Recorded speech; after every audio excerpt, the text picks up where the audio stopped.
Podcast Abiertamente de Ellen Flix. Comunicación fallida versus comunicación con éxito. Parte 2.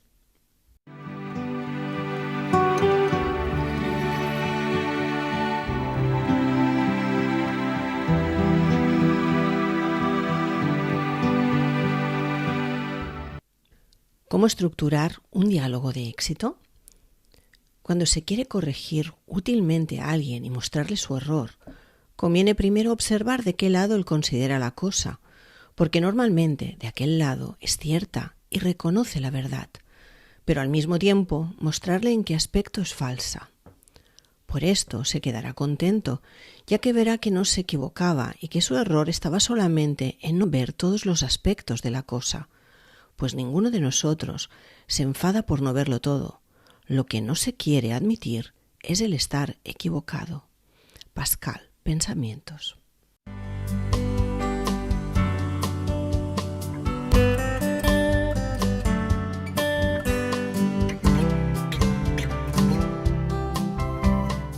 No hay mejor modo de persuadirse que persuadirse por sí mismo. La estrategia es una forma de amor.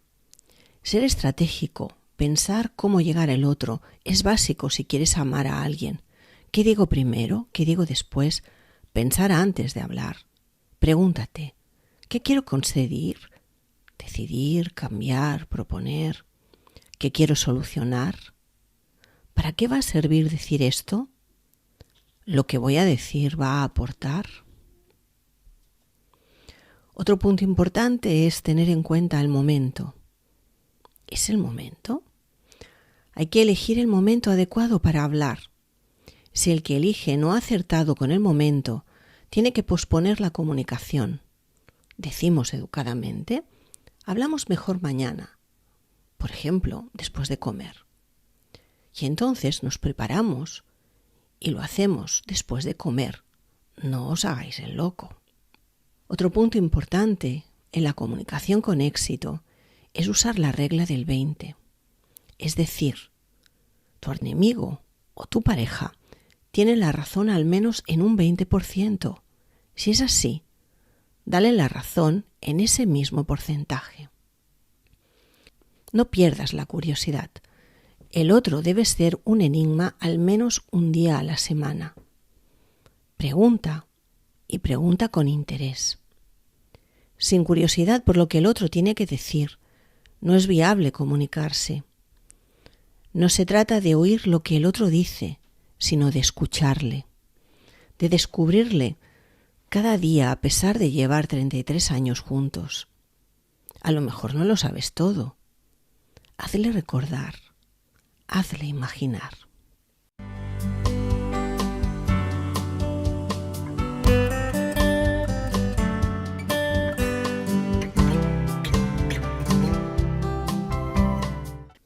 Primer paso de la comunicación con éxito. Preguntar antes de afirmar.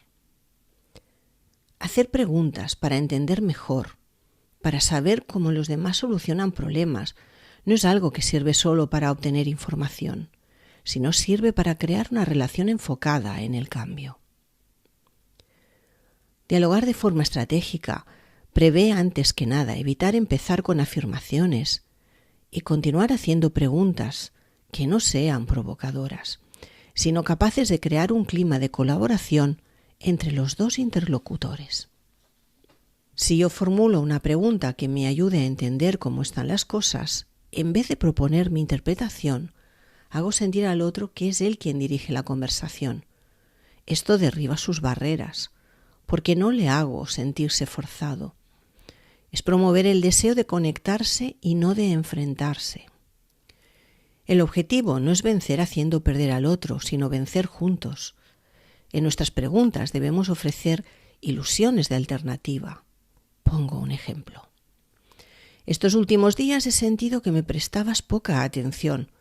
¿Es porque he hecho cosas que no te han gustado o porque has estado muy preocupado en algo? Esta pregunta no es provocativa ni agresiva, sino que solicita ayuda para entender. Tampoco hace sentir al otro culpable. Si nos contesta que es por cosas que hemos hecho, podemos continuar preguntando en la misma modalidad. ¿Crees que los errores que te han distanciado de mí han sido deliberados o que he hecho las cosas sin darme cuenta? Esta pregunta lleva a la pareja a declarar vuestra inocencia o vuestra falta de intención de fastidiarle voluntariamente. Le hemos inducido a responder la menos agresiva. Mientras él o ella respondían escogiendo entre las alternativas propuestas, se persuade por sí misma de esta afirmación y cambia su visión de las cosas. Haz equipo. ¿Cómo lo hacemos? ¿Qué se te ocurre? ¿Quieres que probemos a? La metáfora de la pareja y la barca. Si no se acompasan los dos remos, la pareja da vueltas en círculo. Sois remeros, tenéis una barca. Sois remeros de Oxford, de Cambridge, da igual de dónde, pero sois equipo. Remad, buscad el ritmo, la manera. Saber hacer buenas preguntas poderosas. Esa habilidad es para nota. Es la capacidad de hacer preguntas que den en la tecla. Son preguntas que pueden parecer muy simples o muy rebuscadas. Son preguntas de 10 porque facilitan que el otro se exprese de un modo muy sanador, introspectivo, estimulante. Recordad, son preguntas o comentarios capaces de moverte por dentro, pero para bien. Pero evidentemente, para ello, has de practicar con ellas.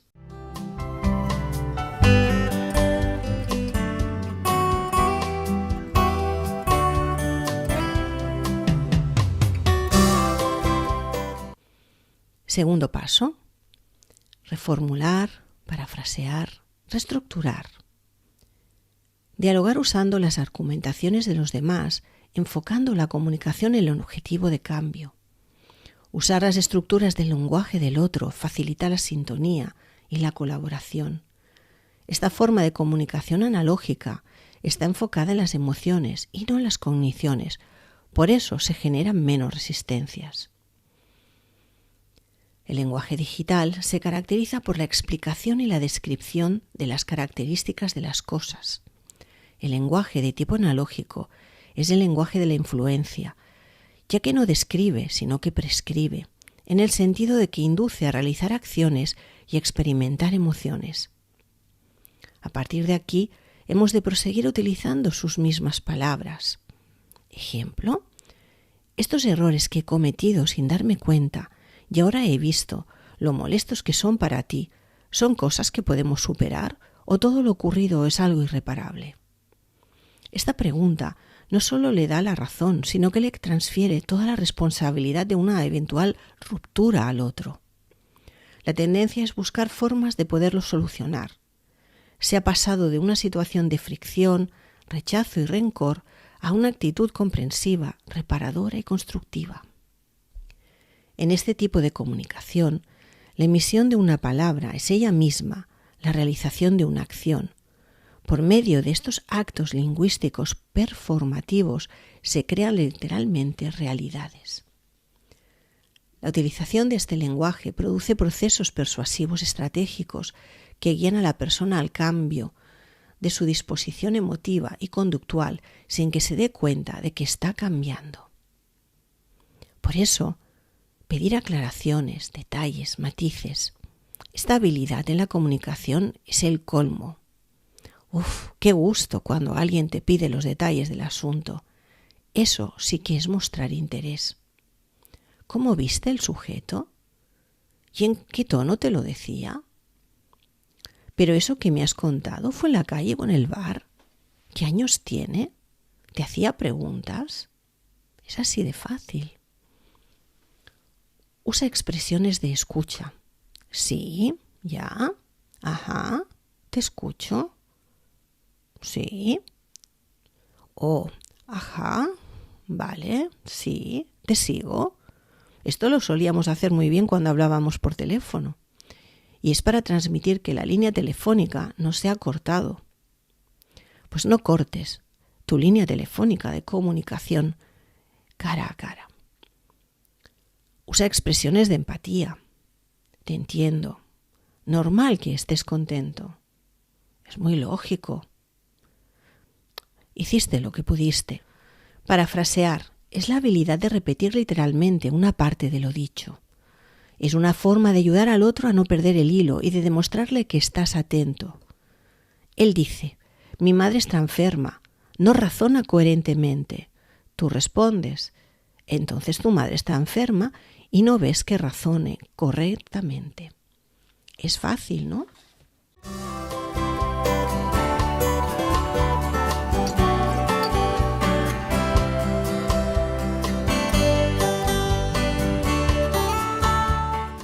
Tercera habilidad: pedir confirmación antes que sentencia.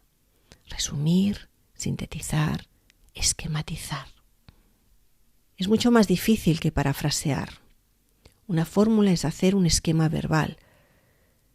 Primero has de escuchar y luego dices: lo que yo he entendido es que estás preocupado por 3 cosas, por A, por B y por C. ¿Es así? Eso es sintetizar sin ser reduccionista ni menospreciar el relato simplificándolo demasiado. Es un modo de pedir confirmación. Resumes y luego dices.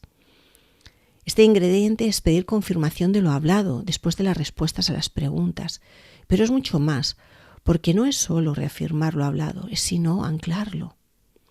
Si además de las preguntas obtenidas, yo las resumo como en un titular de periódico, pidiendo asentimiento para asegurarme mi propia comprensión, el otro se convence de lo que hemos hablado, creó un acuerdo sobre lo que hemos descubierto conjuntamente. Siguiendo con el ejemplo que estábamos utilizando, diríamos algo así: corrígeme si me equivoco. El malestar de estos días conmigo ha sido por hechos que he hecho inconscientemente, pero que a ti te han dolido. Pero ahora hemos entendido qué ocurre y podemos solucionarlo juntos. Además, si algo volviera a ocurrir, me lo comentarías rápidamente para poder entenderlo. Cuarta estrategia: evitar negar o contradecir. Reformular en positivo. Las prescripciones y las afirmaciones formuladas de forma negativa tienen mucha menos fuerza que aquellas formuladas de forma positiva. Por ejemplo, cuando decimos no hagas, podemos transformarlo diciendo evita hacer. Esta segunda forma de prescribir será más eficaz que la primera, ya que está formulada de forma positiva. Un ejemplo que daba uno de mis profesores de terapia breve estratégica era: entraba un señor en un bar y le preguntaba al camarero ¿qué deseas? Y el señor contestaba: no quiero un café. ¿Verdad que el camarero no hubiera sabido qué servirle?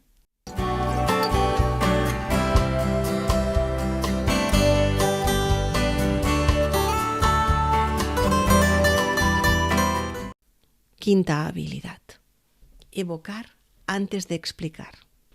Pascal decía: antes de convencer al intelecto es preciso tocar y predisponer el corazón.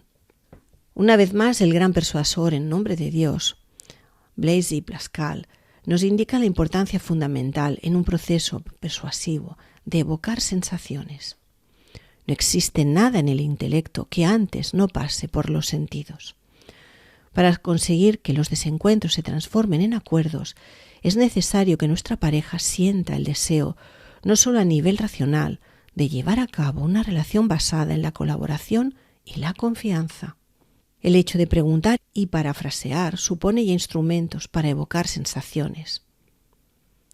Un ejemplo de evocación en terapia.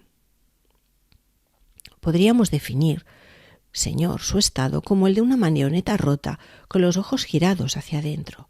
Esta expresión, más que cualquier docta explicación, evoca a una persona continuamente atenta a sus propios síntomas físicos y por eso incapaz de relacionarse con el mundo exterior, una intensa sensación de cuán disfuncional es esta modalidad y empuja más que cualquier intento forzado a querer cambiarla. Dialogar estratégicamente significa cambios en el interlocutor mediante aquello que se le hace sentir. Por lo tanto, el recurso al lenguaje evocativo se convierte en esencial. Todas las figuras retóricas y las formas poéticas pueden ser utilizadas con este fin. Lo importante es que la formulación comunicativa provoque en el interlocutor el efecto evocador planificado y útil para los fines prefijados en el diálogo. En la figura anterior cuando le describíamos al señor hipocondriaco que era como una marioneta con los ojos rotos, mirando constantemente hacia su interior, lo que estábamos provocando o intentando provocar era una aversión a esa actitud. Por lo tanto, cuando se utilice un aforismo o una metáfora, una anécdota o un ejemplo concreto, una cita poética o una narración, una argumentación o un contrasentido, es igual, con la condición de evocar la sensación que active el efecto emocional idóneo para el fin persuasivo. Se puede redefinir eficazmente una situación de soledad desesperada, por ejemplo, con una imagen. Usted es como una cerilla encendida en la oscuridad, o bien utilizando una cita poética. Como para Safo de Leopardi, también el agua del mar se aleja cuando usted se acerca a ella.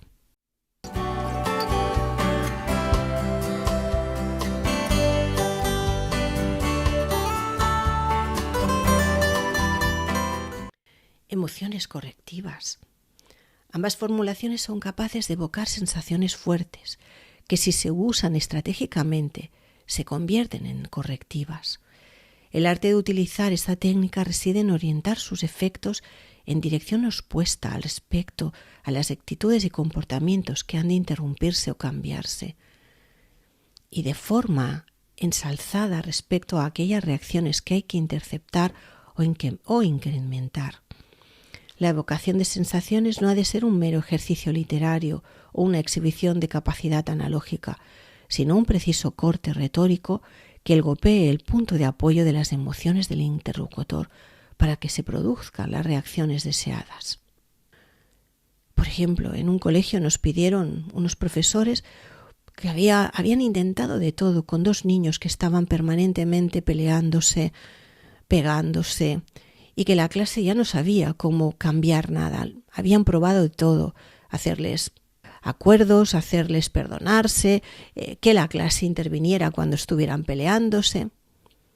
Al final fue juntarse con ellos, escuchar qué se decían el uno al otro y de pronto, de forma muy seria, mirarles y decirles a los dos: «Pero no entiendo por qué os enfadáis, si los dos buscáis lo mismo.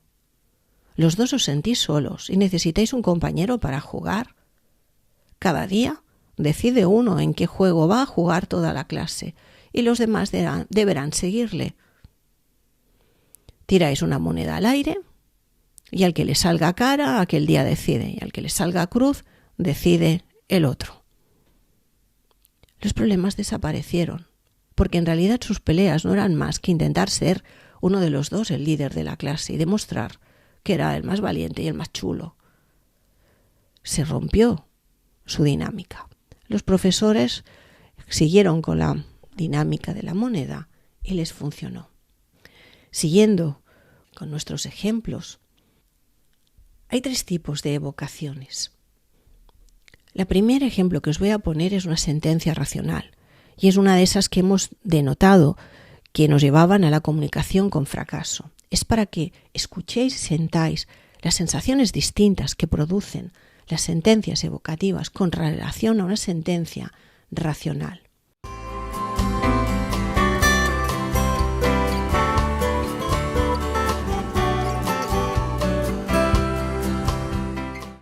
Esta es la sentencia racional. Cuando tú inconscientemente haces algo equivocado respecto a mí, eso me provoca rabia y rechazo. Sentid, escuchad qué os ha producido esa explicación. Una sentencia evocativa. Cuando inconscientemente me hieres, me provocas un gran dolor, como una puñalada en la espalda, y me dan ganas de reaccionar intentando herirte también. Escuchad, ¿qué habéis sentido? Dentro de las sentencias evocativas hay las neutras, que ha sido la primera, pero después también tenemos sentencia evocativa adversa. Cuando me reprendes porque miro a los demás, haces que tenga aún más ganas de hacerlo, como si me dijeras que no probara ese pastel porque es demasiado bueno. Este nos serviría en una mujer que reprende a su pareja o en un hombre que reprende a su pareja por mirar a otras personas. Una sentencia evocativa exaltante. Cuando me miras y me sonríes así, eres como el viento fresco que me reconforta en un día cálido. Esta evidentemente sería cuando alguien quiere hacer sentir al otro que realmente le desea. Las características evocativas del lenguaje nunca deben infravalorarse, pues induce a nuestro interlocutor, como en nosotros mismos, las sensaciones que deseamos, como las adversas. Marcel Proust nos dice, en el libro El verdadero descubrimiento, no es ver nuevos mundos, sino cambiar de ojos. Sexta estrategia, actuar antes que pensar. Una de las convicciones fallidas del hombre moderno es pensar que una vez he entendido cómo funciona una cosa, automáticamente seré capaz de dominarla. El miedo nos explica que para obtener un cambio real es indispensable no solo entender, sino también ser capaz de actuar de modo diferente. Recordad, ser valiente es hacer las cosas a pesar de sentir miedo. Pensemos en una pareja que discute muy democráticamente hasta muy tarde por la noche y por agotamiento llegan a un acuerdo o por auténtica comprensión, que mañana al levantarse partirán de cero con la discusión. Si este acuerdo no pasa al plano de la acción, la posibilidad de cumplirlo es casi nula. Si por el contrario al acuerdo le siguen una serie de acciones acordadas conjuntamente, es probable que se convierta en realidad. Para que cualquier creencia se enraíce, necesita de rituales de conducta que se repitan en el tiempo. Convertirlas en un hábito. Para iniciar un diálogo constructivo se debe enfocar la atención y la indagación sobre el presente. Volver al pasado no sirve de nada, no podemos cambiarlo. Por lo tanto, debemos enfocarnos en este presente y las acciones deben realizarse a partir del momento en que se han acordado. Nuestras preguntas han de orientarse a los tipos de actos comunicativos de convicciones en relación con el otro que alimentan los problemas.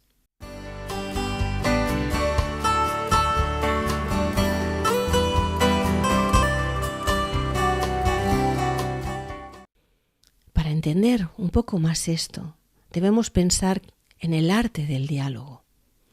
El diálogo estratégico estructurado es la secuencia de preguntas, parafrases y sentencias evocadoras. Es como una partitura musical, ha de poseer armonía y requiere un intérprete capaz de extraer plenamente sus efectos. Cualquiera puede aprender a tocar bien el piano e interpretar un fragmento. Sin embargo, pocos son capaces de estremecer a los espectadores. Del mismo modo, cualquiera puede aprender la técnica del diálogo estratégico y utilizarla discretamente. Sin embargo, pocos serán capaces de hacer de ella un verdadero arte. Pero si estudias, si te ejercitas durante el tiempo adecuado, se puede aprender a hacer preguntas estratégicas con ilusión de alternativa, a parafrasear las respuestas estructurándolas y a usar fórmulas para evocar sensaciones. De hecho, en la mayoría de los casos, poseer una buena técnica es cuanto basta para obtener óptimos resultados.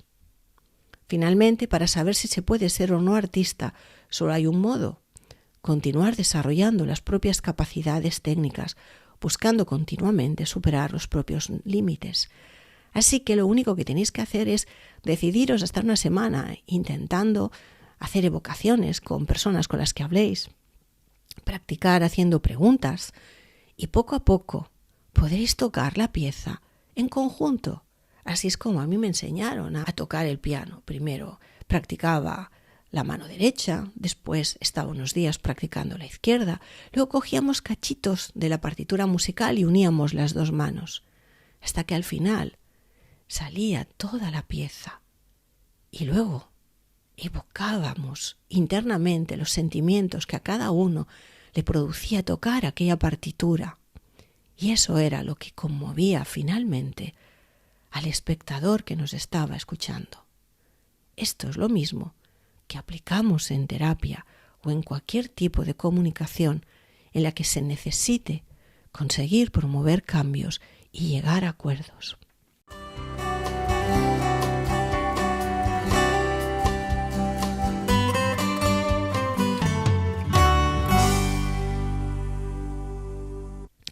siempre, para finalizar este podcast, os recomiendo, en este caso, libros.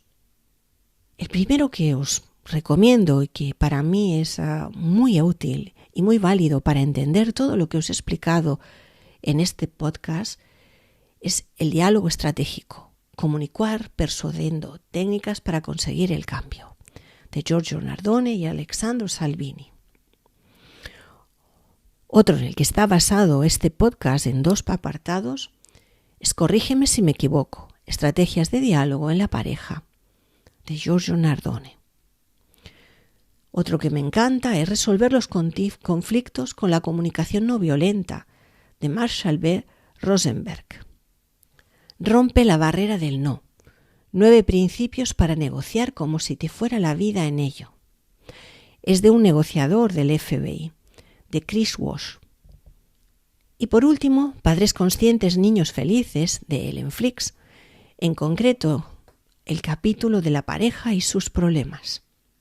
Y como siempre, quiero recordaros que podéis seguirme o comunicaros conmigo a través de Instagram, @ellenflix, Facebook, Ellenflix y Ellenflix Escritora, o en mi página web www.ellenflix.info.